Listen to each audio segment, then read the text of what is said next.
one of my favorite Lenny bits, and is when he talks about that the words are harmless. It's the power you give the word, and then he goes on to do the blah blah. When do you get your blah blah? And and I do that in the show.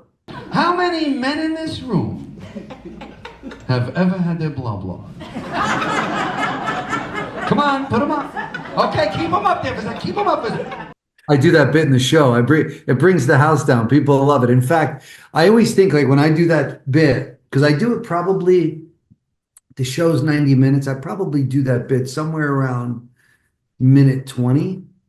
And so I usually don't feel like I mean, I always feel like I have them, but there's a new level. Well, because what I do is I turn the lights on like he used to, and I go in the audience and just start destroying people. And I leave, that's the only spot in the whole show that I leave room for improv.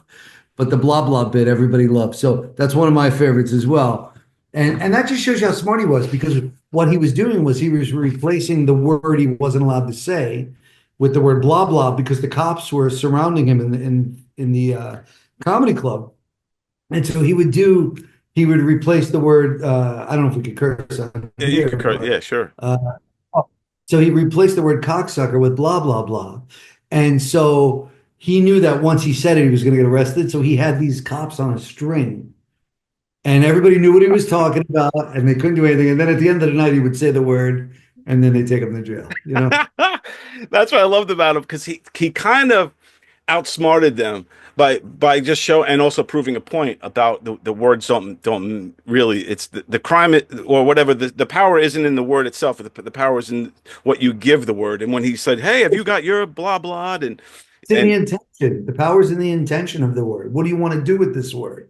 It's not the word itself. so he You, went on to have one of his dirtiest sets. So he says, right, and they couldn't even arrest him for it because he didn't curse. this is what I'm saying. Yeah.